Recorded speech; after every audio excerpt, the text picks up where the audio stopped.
Hello बच्चों, मेरा नाम साक्षी गुप्ता है और आज आप मेरे साथ पढ़ेंगे व्याकरण की कक्षा 4 का पाठ 20।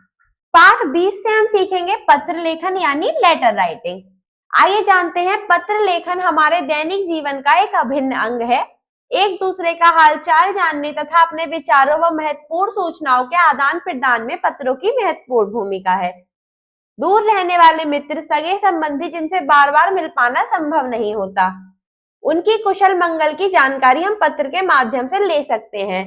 पत्र लेखन एक कला है जिसे सभी व्यक्तियों को अवश्य आना चाहिए। पत्र लिखते समय पत्र के प्रारूप, भाषा की स्पष्टता, सहजता तथा बोधगम्यता का विशेष महत्व है। पत्र कैसे लिखें, आइए जानें। पत्र लेखन के नियम। पत्र में काट छाट बिल्कुल नहीं करनी चाहिए। सदैव पत्र साफ सुथरा एवं शुद्ध भाषा में लिखा जाना चाहिए। पत्र भेजने वाले को अपने गांव, शहर का नाम, पिन कोड, नंबर तथा उस दिन की तिथि अवश्य डालनी चाहिए। पत्र पाने वाले का पता भी स्पष्ट शब्दों में लिखा होना चाहिए। पत्र में कठिन शब्दों का प्रयोग कम से कम करना चाहिए। पत्र में व्यर्थ की बातें न लिखकर केवल काम की ही बातें लिखनी चाहिए ताकि पत्र अनावश्यक रूप से लंबा ना हो। संबंधों के आधार पर अभिवादन का प्रयोग करना चाहिए। पत्र में विराम चिन्हों का उचित प्रयोग करना चाहिए। पत्र के प्रकार। पत्र मुख्य रूप से दो प्रकार के होते हैं। कौन कौन से, आइए जानते हैं। पहला होता है अनौपचारिक पत्र। जिन व्यक्तियों के साथ पारिवारिक और व्यक्तिगत संबंध होते हैं उनको लिखे जाने वाले पत्र अनौपचारिक पत्र होते हैं। दूसरा होता है औपचारिक पत्र।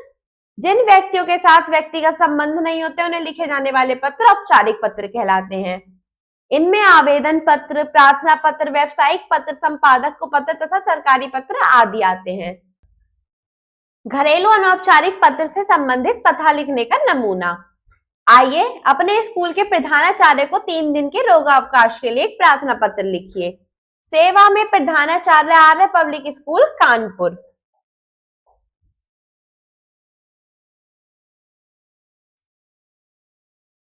विषय क्या है? 3 दिन के रोगावकाश हेतु प्रार्थना पत्र। महोदय, विनम्र निवेदन यह है कि मुझे कल रात्रि से ज्वर आ रहा है। डॉक्टर ने मुझे 3 दिन तक पूर्ण विश्राम करने का परामर्श दिया है, अतः मैं दिनांक 8 अगस्त से 10 अगस्त तक स्कूल आने में असमर्थ हूँ।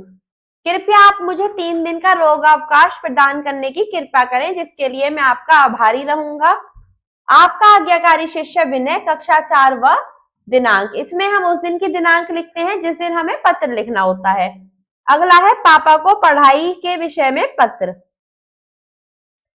विजयनगर, रोहतक, पूज्य पापा जी, सादर चरण स्पर्श। कल मुझे आपका पत्र मिला। आपने मेरी पढ़ाई के विषय में पूछा था। मेरी अर्धवार्षिक परीक्षा समाप्त हो चुकी है। मैंने कक्षा में 3रा स्थान प्राप्त किया है, परंतु मैं अपने परिश्रम से संतुष्ट नहीं हूं। मैं अब कक्षा में सर्वाधिक अंक प्राप्त करने के लिए अतिरिक्त परिश्रम करूंगा। मुझे विश्वास है कि अगली बार मैं अपनी कक्षा में प्रथम स्थान प्राप्त करने में सफल हो जाऊंगा। बाकी सब कुशल मंगल है। मम्मी जी को चरण स्पर्श और भाई को प्यार। आपका आज्ञाकारी पुत्र शिवम। अगला है आपका नगर निगम अधिकारी को सफाई के बारे में पत्र। दिनांक सेवा में नगर निगम समिति, जयपुर। विषय कॉलोनी में सफाई कराने हेतु। महोदय, सविनय निवेदन यह है कि फूलबाग कॉलोनी में यत्र तत्र गंदगी के ढेर लगे हैं। नालियों में कचरा भरा है जिससे गंदा पानी रास्तों में भर गया है। यहाँ गत 1 माह से ना तो कूड़ा उठाने वाली गाड़ियां ही आई है और ना ही सफाई कर्मचारी अपना काम कर रहे हैं। भीषण गंदगी और बदबू से इस क्षेत्र के निवासी परेशान हैं। क्षेत्र में मक्खी मच्छरों से बीमारियां पनप रही हैं। यदि शीघ्र सफाई की व्यवस्था ना की गई तो यहाँ महामारी फैलने का डर है। आशा है आप इस दिशा में शीघ्र उपयुक्त कदम उठाएंगे। भवदीय महेश, गली नंबर 12, जयपुर।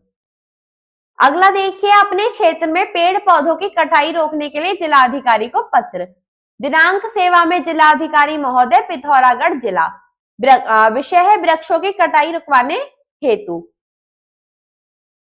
महोदय, एक सजग नागरिक होने के नाते मैं आपका ध्यान पिथौरागढ़ जिले में हो रही पेड़ों की कटाई की ओर दिलाना चाहता हूँ। लकड़ी के व्यापारी और दलाल इमारती लकड़ी बेचने के लिए लगातार पेड़ काटते चले आ रहे हैं, जिससे ये हरा भरा क्षेत्र देखते देखते वृक्ष रहित होता जा रहा है। इस कटान का वातावरण पर भी गहरा असर पड़ा है। इसे देखते हुए पर्वतीय वन संपदा परिषद की ओर से कई कानून भी लागू हुए हैं, परंतु उन कानूनों का आसानी से उल्लंघन हो रहा है। जिन क्षेत्रों में वृक्ष काटना मना है वहां भी दिन दहाड़े वृक्ष काटे जा रहे हैं। अतः आपसे निवेदन है कि अपने स्तर पर इस कटान को रोकने के लिए कार्यवाही करें, तभी यह क्षेत्र हरा भरा रह सकेगा। धन्यवाद। प्रार्थी रमेश, 16 रामनगर, पिथौरागढ़। अगला है आपका पुल टूटने से आने जाने की समस्या को उजागर करने के लिए संपादक के नाम पत्र। दिनांक, सेवा में संपादक जी, दैनिक भास्कर, अंबाला। महोदय, आपके समाचार पत्र के माध्यम से मैं संबंधित अधिकारियों का ध्यान यहाँ के लोगों की एक प्रमुख समस्या की ओर आकर्षित करना चाहता हूँ। मेरा गांव नीम चौड़ा की सड़क को मुख्य सड़क से जोड़ने वाला पुल विगत 4 वर्षों से टूटा हुआ है। वर्तमान में किसी भी 4 पहिया वाहन का उस पुल से गुजरना असंभव है। केवल पैदल यात्री, साइकिल और दुपहिया वाहन ही उस पुल का उपयोग कर पा रहे हैं। पुल के दोनों ओर के संपर्क पथों की स्थिति भी बहुत खराब है। गांव से लेकर पुल तक और पुल से लेकर मुख्य सड़क तक केवल पत्थर ही पत्थर फैले हैं, जिनके कारण यह सड़क उपयोग के योग्य नहीं रह गई। इस स्थिति के कारण ही यहाँ दुर्घटनाएं भी होती रहती हैं। इस सार्वजनिक समस्या की ओर स्थानीय अधिकारियों का ध्यान आकर्षित करने एवं उचित कार्यवाही के लिए कई बार प्रयास किए गए हैं। लोगों का एक दल जिला अधिकारी से भी मिल चुका है, परंतु अभी तक कोई उचित कार्यवाही नहीं हुई है। अतः आपसे आग्रह है कि इस पत्र को आप अपने सम्मानित समाचार पत्र के स्तंभ लोकवाणी में छापकर इस समस्या को उजागर करने का कष्ट करें। धन्यवाद। नाम, भवदीय रामकुमार, अंबाला। आओ अभ्यास करें। निम्नलिखित विषयों पर निबंध पत्र लिखें। जिस प्रकार हमने अभी कुछ पत्र के नमूने दिखे, ऐसे ही आप विद्यालय शुल्क को माफ कराने के लिए प्रधानाध्यापक के नाम एक आवेदन पत्र लिखेंगे। योगाभ्यास का महत्व बताते हुए अपने मित्र को एक पत्र, विद्यालय क्रिकेट टीम में चयन के लिए आवेदन करते हुए खेल प्रशिक्षक के नाम पत्र, जल आपूर्ति की अनियमितता की शिकायत करते हेतु सैनिक समाचार पत्र के संपादक के नाम पत्र, अपने प्रधानाध्यापक को रिक्शा के प्रबंध के लिए प्रधानाध्यापक पत्र। इस प्रकार से आप इन पत्रों को याद कर लेंगे और अभ्यास को पूरा कर लेंगे। धन्यवाद।